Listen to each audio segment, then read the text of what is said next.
Hello दोस्तों, love 23 land दिल से बाय नीलू को इतना प्यार देने के लिए तहे दिल से शुक्रिया। मैं हूं नीलू शर्मा।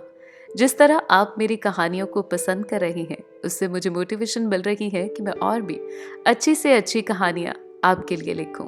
ये सिर्फ कहानियां ही नहीं, बल्कि कुछ मेरी जिंदगी में आए लोगों के एहसास हैं। मेरी कोशिश रहेगी कि मैं आपके लिए समाज के अलग अलग हिस्सों की तस्वीर पेश करूं, जो हमें एक सही सोच दे। आज की कहानी कुछ इस तरह से है। ये मोहब्बत का चक्कर ना कभी रुका और ना ही इसको कोई रोक पाया। उसने भी की थी बड़ी कोशिश इस चक्कर में ना पड़े, पर दिल था पागल कि उसकी बात मान बैठा। कहने को तो है प्यार, पर क्या हकीकत में इसका कोई मतलब जानता भी है। रूह से शुरू हुआ, आंखों से पहुंच मन के अंदर समा गया। ये है ही ऐसी चीज कि आज तक कोई इससे बच नहीं पाया, पर समय समय में प्यार के मतलब जैसे बदलते गए। आज की कहानी अरुषि की है, अपने माँ बाप की इकलौती लाडली बेटी। इसलिए घर वालों के अरुषि को लेकर बड़े सपने थे। वो उसे डॉक्टर बनाना चाहते थे, पर अरुषि का ध्यान डॉक्टर का सपना नहीं। वो चाहती थी पायलट बनना, ताकि पूरी दुनिया की सैर कर सके।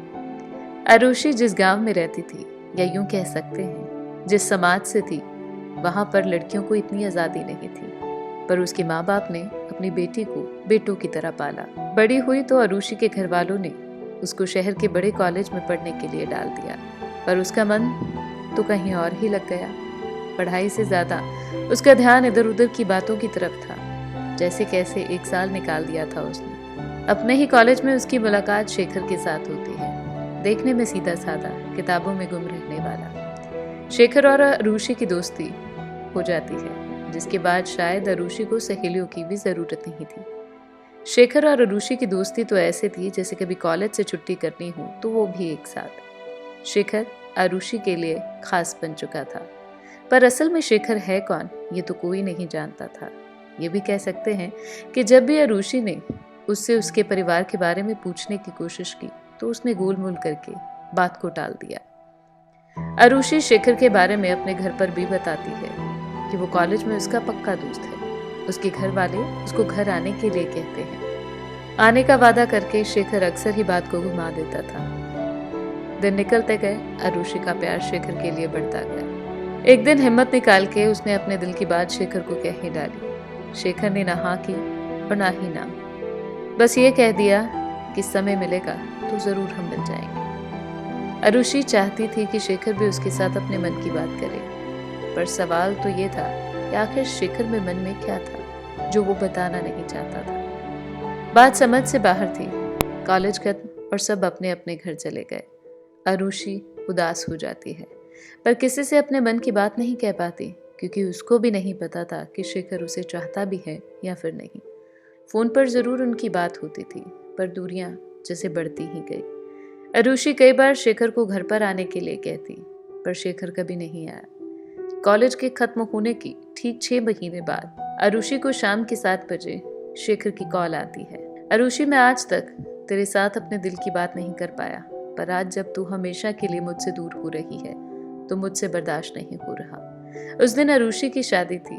उसके घर वालों ने उसकी शादी के लिए डॉक्टर चुना था। शेखर अरुषि को उसी रात वहां से आने के लिए कहता है और कहता है कि मैं हमेशा हमेशा के लिए तुम्हारा होना चाहता हूँ। एक तरफ घर वालों की इज्जत और दूसरी तरफ बदनामी, पर अरुषि का प्यार जिसे वो चाहती थी, या तो उसके साथ रहे, नहीं तो पूरी जिंदगी अपने घर वालों की पसंद के साथ शादी करवा के समझौता कर ले। थोड़ी देर सोचने के बाद अरुषि निकल जाती है जिस जगह पर शेखर ने उसे बुलाया था। वो एक बस स्टैंड था। वेट करते करते 2 घंटे बीत जाते हैं। अरुषि सोच में पड़ जाती है। ना ही शेखर का फोन लग रहा था और ना ही शेखर आए। जब शेखर आता भी है तो ये कह के वापस चला जाता है कि कुछ साल पहले तेरे पिता ने मेरी बुआ का रिश्ता ठुकरा दिया था, जिस कारण आज तक उनकी शादी नहीं हुई, और आज उसी जगह पर तू है। आज तेरे पिता को पता लगेगा कि शादी टूटने का मतलब और इज्जत जाने का मतलब क्या होता है। कह के शेखर वहां से निकल जाता है। अरुषि पत्थर बन के खड़ी रहती है। ना आगे जाने की सोच सकती है, ना ही वापस मुड़ने की, क्योंकि घर वालों को तो वो छोड़ के आ चुकी थी शेखर के लिए। इससे पहले कि अरुषि कोई गलत कदम उठाए, खुद को नुकसान पहुंचाए। नजदीक खड़ा मनोज सब देख रहा था। मनोज वही था जिसके साथ अरुषि की शादी होने वाली थी। मनोज का कहना था कि अरुषि कई बार जिंदगी के फैसले लेने में हम जल्दबाजी कर देते हैं, पर शायद यही सही मौका है कि हम एक दूसरे को समझ सकें। तुम शादी नहीं करवाना चाहती थी, जिसलिए आई वो तुझे समझ नहीं पाया और छोड़कर चला गया। पर मैं कदर करता हूँ तेरे जज्बातों की। खुशी खुशी तुम्हें अपनी जिंदगी में आने का मौका देता हूँ। अरुषि उसकी बातें सुन के दंग रह जाती है। मनोज का कहना था कि घर में मैं सब कुछ संभाल लूंगा, तू बस साथ ना छोड़। बारिश की वो रात आज भी अरुषि को याद है। अरुषि और मनोज की जोड़ी का इकरारनामा हुआ था उस दिन, हमेशा हमेशा साथ रहने का। जरूरी नहीं जो दिखता है वही सच होता है, इसलिए हौसला रखिए।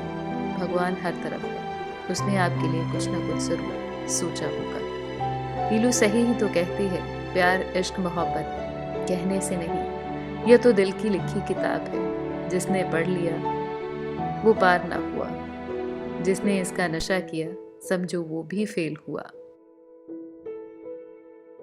कैसी लगी आज की कहानी? कमेंट बॉक्स में मुझे आप बता सकते हैं। अगर आपके पास भी कोई कहानी है जिसको आप सबके साथ शेयर करना चाहते हैं तो आप मुझे love23land@gmail.com पर मेल कर सकते हैं।